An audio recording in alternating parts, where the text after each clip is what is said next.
Hello, my lovelies. Welcome and welcome back to my channel. Y'all, if my voice sounds a little scratchy, I apologize. I think it sounds a little better now, but earlier it sounded a hot mess. But my man has came down with something. My kids have came down with something. It's just that season around the Midwest right now. So I apologize if it sounds a little scratchy. Now, y'all are in for a treat today, baby. This is going to be Dates from Hell Part 2. If you have not saw Part 1, I will include that in the comments, so make sure you check that out. But baby, these are so good. Make sure you watch the entire video because I put the best stories towards the end. So it's like least to best of the stories. Okay. So y'all are in for a doozy. Okay. Now go ahead and like the video, show your girl some support, subscribe if you are not subscribed. I will be back towards the end to give you guys my commentary. Good morning, y'all. So I went on a date this past Friday. Depending on when you're seeing this, it's Monday. So 2 or 3 days ago. Anyway, it was with a man. He was 6'4", and I'm 5'6", just for context. So he was super tall. I had a good time. I had a good time, and I was so much in my soft girl era, giving cutesy, giving mindful, giving very demure. And he just sit back and he ordered everything, and he got a bottle of wine, and we later went for ice cream. And I'm just telling y'all all the good stuff before I get to, the plot twist. So there was just, no red flags lead up. It was fine. A normal, good, wonderful experience, like first date, right? We was together for hours, and so it came a time where, we knew we should have separated and went our separate ways, but we didn't. So I stayed the night at his house. Yes, on the first date, I stayed the night at his house. Again, very cutesy, very mindful, very demure, very full dress. Nothing crazy happened at all. And we wasn't inappropriate, like with touching or anything crazy. We only kissed a few times, and that's when I was kissing him goodnight. Like, we gave each other a kiss goodnight. And then when mind you, he's tall, he's 6'4", so his car was tall off the ground, his bed was high off the ground. It was very uncomfortable. I hated it. It was at a point where I actually went to go sleep on the couch because his bed was just not for me. And when it was time for me to go, because I had to go to work, the next day, he walked into the door, he gave me a kiss goodbye, and that was it. I texted him, I made it home, no response. And then when I actually went to work, I sent him a picture of me in my work outfit, let him know I made it to work safely, no response. So I asked 3 people, 2 dudes whose opinion I trust, and my one friend, Ebony. Hey girl, I'm like, if the date went real good, like no red flags, no woo woo woo, like I said, there was nothing inappropriate. Is it weird that he haven't contacted me?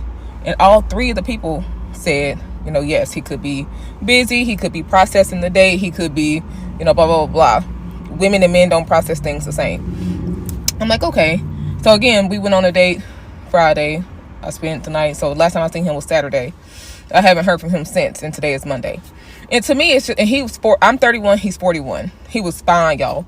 And to me, it's just like, even if how a woman process things and how men process things is different, to me, it's just like, it's still proper communication. You know what I'm saying? So I don't know if he reach out, would it just be in the first date and not nothing serious? I may reach out back, but seeing as that he has a problem with communication, I really just want to cut it loose. I mean, even if you do reach out, it's just like, that's still showing me something about him, which is still technically a red flag, right? I already said I'm about to be done with dating, but after today, it just confirmed that I'm officially done. So this is the same guy that I went out on the date with like 2 weeks ago. We were talking earlier today. He told me like he's definitely going to see me today. Okay, cool. That was hours ago. I said, let me know. It wasn't definite plans, but he was like, I'm definitely going to see you. We're going to do something today. Okay, cool. I didn't ask him. I didn't say, let's go here, let's do this. That is what he told me. I said, cool. That was at like 6 o'clock. It's 11 o'clock. I have not heard from that man since. And the thing that really like grinds my gears, I'm not upset or disappointed or anything, but the thing that just like, ugh, is like you have no consideration, one. And then at this big age of 35 plus, you have terrible communication skills. How hard would it have been to send a text and be like, oh, something came up, or I know I said I'm going to see you, but today is not a good day. 2 seconds to send a text, literally. I be trying so hard to give you niggas the benefit of the doubt, but I can't anymore. I'm done. And I was sitting here toying back and forth like, should I say something? Should I not say something? But I am going to say something because A, I'm going to show you how to effectively communicate as an adult. And B, you have to teach people how to treat you. So maybe when you dated the last 3 girls, they were okay with this sort of behavior. But I am not. I figured I would tell this dating story while my makeup is still on, but y'all, this is the best one. Well, it's time. If you're an OG follower from my first original page, then you guys will remember this story because I got on live leaving his house. So this is the guy that took me to California Pizza Kitchen and didn't order anything on the first date, right? I wasn't upset because he knows I love butter cakes, so whatever. Also, he was a little musty because he had just come from the gym. I don't understand why he didn't take a shower or change the clothes. Anyway, he had come to my house before, and this was like our second date, so I was like, all right, whatever, it's time to go to his house. So he invited me over to his house one night, and I was doing my blowout, my silk press, and he was rushing me through the silk press, so I was considering not even doing my baby hair. I get there, he don't like the way I parked. I got to repark 3 times, and then finally he goes, let me do it for you. So then we go inside, he's cooking sweet potatoes, by the way. He's like, these are my favorite thing to cook is roasted sweet potatoes. I look at them sweet potatoes, half of them burnt because he didn't chop them up in all sorts of different shapes and sizes. So he didn't learn to cut symmetrically from Gordon Ramsay or his mother, but that's neither here nor there. Also, he had 2 roommates, 2, so that means 3 people in a 2-bedroom house. You 34 years old and you're a structural engineer. Why you got 2 roommates? They had a sheet separating the bedroom. So he have his mattress on the floor with an airplane blanket on a mattress. And then on the other side is his friend's room. Let's go back to the food for a second because he was eating this really large bowl of salad and he had it underneath his arm like a football and was eating it like this. And it was really strong smell of vinaigrette and he kept asking me to kiss him. And I was like, nah, man, I'm not about to kiss you while you're eating the salad. And he was like really forceful about it. And I was like, no, fam. He goes, I want to watch a movie with you. I'm like, okay, but I'm looking around. Ain't no TV. How y'all is 3 people and nobody got a TV? Okay. So he goes, let me go and get my Dell computer. He opened up the Dell computer. This is the part that everybody remembers. He has like a million icons all over his home screen and I'm immediately stressed out. I'm like, bro, just close the Dell. He's opening the internet browser and he's like, I think it's a little too late to ask my brother for his Netflix password. I mean, fucked up. So he turns on a free Amazon movie, y'all. It was like a Roman movie and I wasn't feeling it. I'm like, can we at least pay for a movie? He paid $3 for the Taraji P. Henson movie where she can hear men's thoughts. So I'm on the mattress with the airplane blanket on the floor on his side of the room watching this Taraji P. Henson movie with the Dell computer and his phone goes off. I once went on a date with a guy, ABC Cosina, and he showed up with an overnight bag. And I just knew it was an overnight bag. I knew it wasn't a gym bag. At the end of the date, he's like, oh, I'll call us a car. I said, okay, cool. He hands me his phone. He said, put in your address. I said, well, why don't you put in your address and then I'll put in mine? And he was like, no, we're going back to yours. And I said, no, we're not. It's not a homeless shelter. I'm not taking in strays. We're not doing that. It's not happening. You're going home and I'm going home. So if you want to call me a car home, that's great. And once I told him that, he said he wasn't going to call me a car. And I said, that's fine. I'll call my own car. Peace out, Girl Scout. To the man that brought his overnight bag to my date. Are you dumb? So y'all know that this is an open forum. Unless I'm speaking about something where I'm not really looking for other people's opinion and I'm speaking my truth. But today is the day that we talk about dating horror stories. So I want y'all to chime in and I want y'all to share y'all dating horror stories. Like, I want to hear it.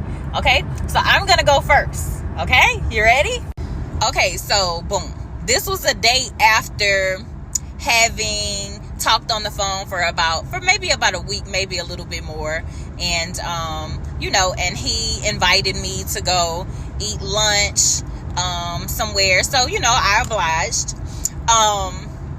Nice guy. He had a nice career, had some nice things going for himself or whatever. Well, the kicker is, so mid-date,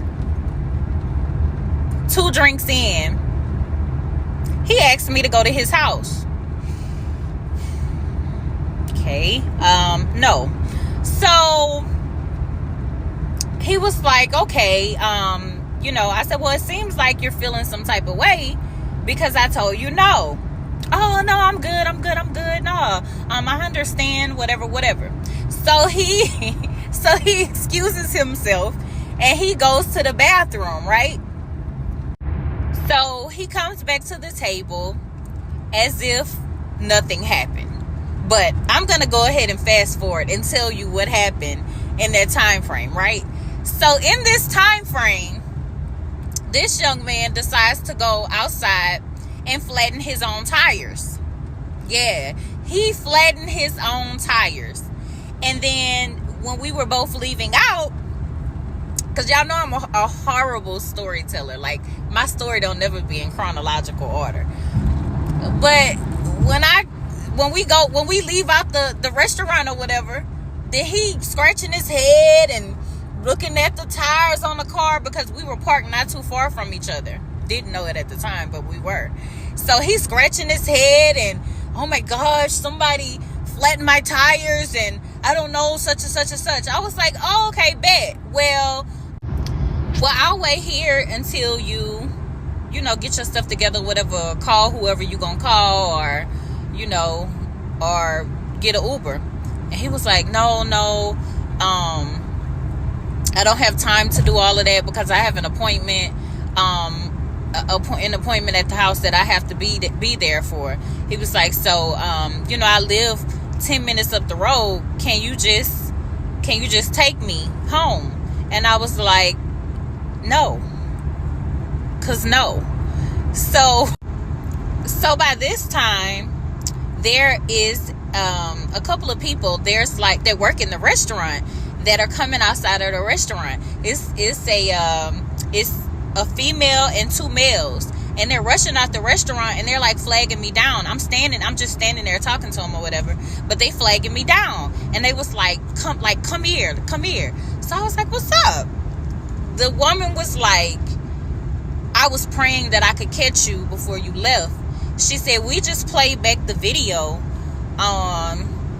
of the outside of the restaurant, and the whoever the manager was looking at the cameras for some reason, and we saw this man poach his tires and then come back in here and come back on a date with you, and we saw y'all here talking, so I knew something wasn't right. And I said, yeah, he told me that he told me that somebody else flattened his tires. She said, so at this point I'm standing far enough away from him but close enough to him where he could hear the conversation. So I look over at him like, why would you do that? What did you do that for? Like, I'm literally looking at him like, what the fuck? What made you think that you was gonna get away with that? Like, why would you do that? Right? This man looked me square in my eyes and said, I bought you a drink. I paid for your food. And I even gave you money for gas for coming here. So you were coming to my house one way or another. All right, so let's go ahead and get into it. Now, the first girl, I believe the red flag was staying the night. I think that, like, he probably has a girl. And it's so funny because she kept saying very demure, or however you say it. And people in the comments were saying, girl, staying the night the first night is not very demure at all. They were saying that in her comments. But, like, I definitely believe the first red flag was probably staying the night.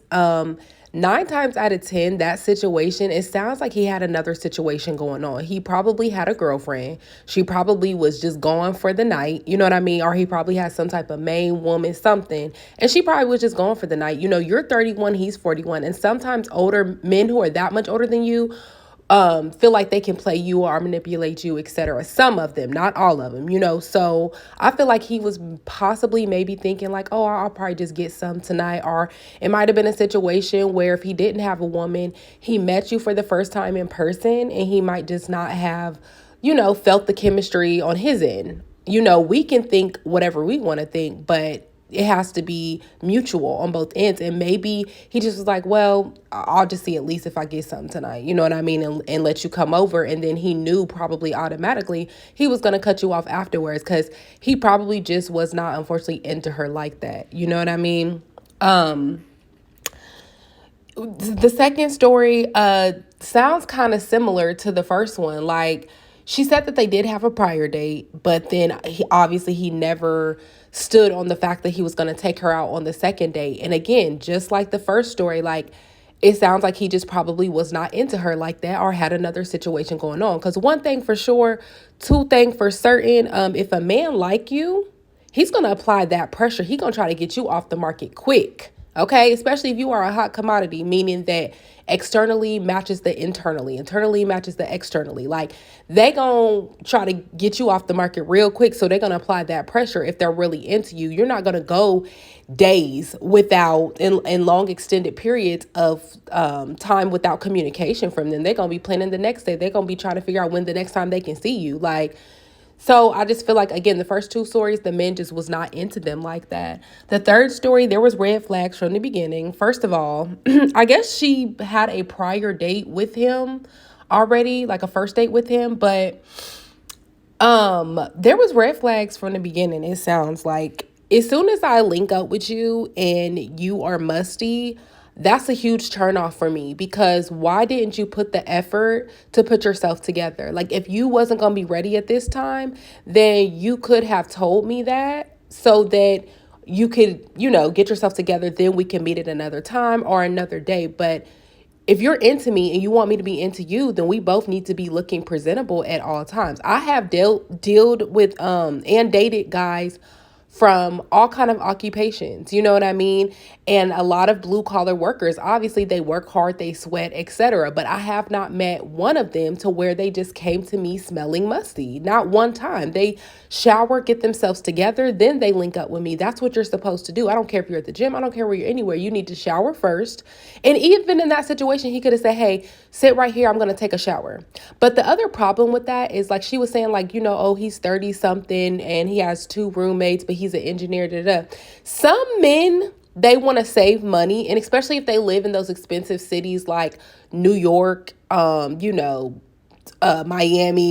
like one of those crazy expensive cities, California, to where it's really, really expensive. He could have just wanted to save money and roommate, which I don't think there's nothing wrong with that. Like, he's still, to me, kind of young. A lot of men don't reach their peak until they're in their late 30s, early 40s going forward.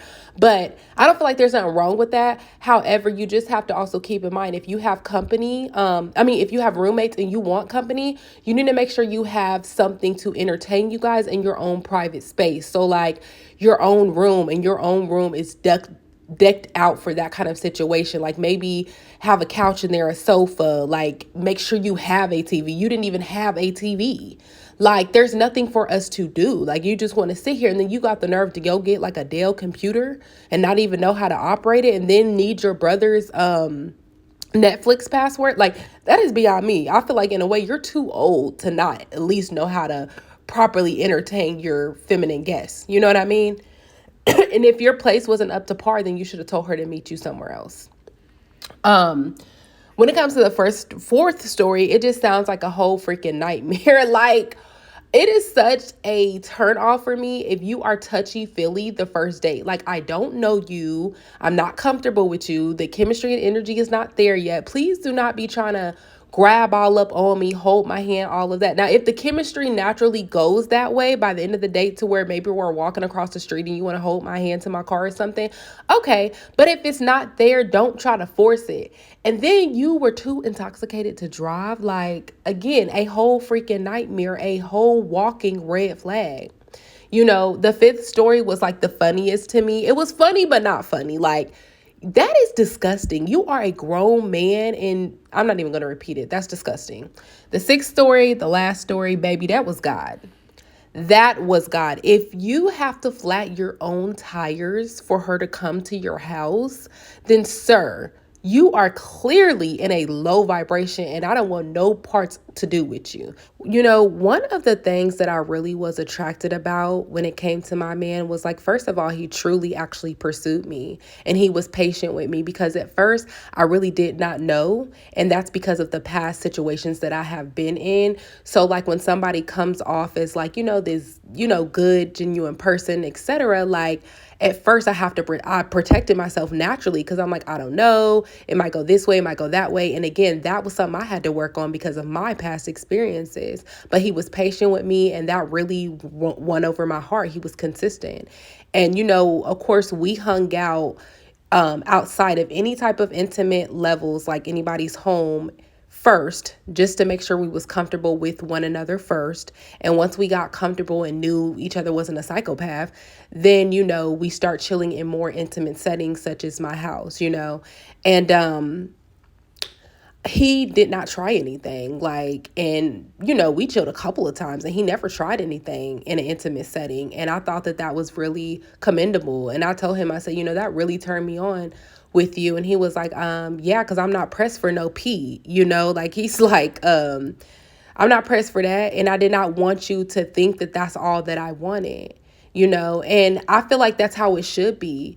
When you're a woman, especially when you reach a certain age, especially if you are a mother, you have to be careful with what energies you entertain, what energies you allow to be around your presence, what energies you allow to enter inside of you, inside of your home, go into other people's home, inside of your car, you know what I mean? Just etc. And, you have to date intentionally. If you're looking for your person, especially, again, when you reach a certain age and you are a mother, you should only, in my opinion, be dating intentionally. The moment that somebody is talking about anything other than what you have aligned for your life, then it's time to go. If you are a woman who's wanting to be a wife, there's no point in entertaining somebody who's not interested in marriage or don't know. Like, you want a man who straight up says, yes, I'm looking to be married within the next couple of years. Yes, I am looking for my wife. You want somebody who has the same serious intentions as you. That's how a lot of these toxic situationships happen, is because there is no same level ground when it comes to like planning, goals, etc. It's usually one person hoping the other person jumps on board with them. And then you have situations like Jean Aiko and Big Sean, how she mentions how she wants to get married. And then you have Miracle Watts and her dude and Queen and Clarence, these situations, because they hope that they jump on board, but they already kind of gave you those red flag indicators at the beginning that you just chose to ignore, And I've said this also in my past videos as well. If you are looking for your person, then first thing first, you need to be at your highest vibration. You need to be your highest self at your highest level. No judgment here to anybody who is out of shape or overweight, because baby, I was and I still am working on the body that I want to have. But if you are not happy with the body that you are in, then that would be a low vibrational thing. So that if you don't like what you see looking in the mirror, then that's something that you have to work on, because again, that's low vibrational. And what that does is allow low vibrational people to come into your life. So you don't want to date until you're at your highest vibration. So that means hit the gym, go on a fast, do whatever you need to do to reach your body goals that you're trying to reach. If you have trauma from past relationships, you need to go heal. Go to therapy. You know what I mean? Go get help. Do a fast. I'm always for spiritual health. Go on a fast. It does a lot of tremendous things to not only your body, but your soul, your spirit. Like, work on yourself and reach your highest potential. And that means financially as well. Of course, you want to attract a man who, obviously can provide, but you also need to be at that level as well. Reach your highest self. And I promise you, once you reach your highest self, you would be surprised at the quality of men you start to attract. Like, seriously, so that's how I feel when it comes to these kind of situations. If you want, and another thing I want to bring up is I've seen a lot of women and some of these stories, like, I'm about to give up dating and blah, blah, blah. A lot of the stories I ran across, if you go into dating with a negative mindset, then you will continue to have negative dating experiences. Look for when it's time to date after you've reached your highest self, you should only be waiting for your person. That doesn't mean you can't go out, have a good time, have fun, but you have to have complete 100% faith that your person is coming in divine timing. You better use the Sierra prayer when she prayed for her person, and guess what? He was blessed to her, but she also was at her highest self. So again, get to your highest self.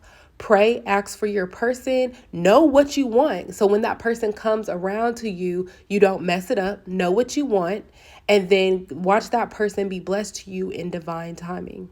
So again, that's what I think. Let me know what y'all think when it comes to this situation. Make sure y'all like, comment, subscribe. I'll see y'all in the next one.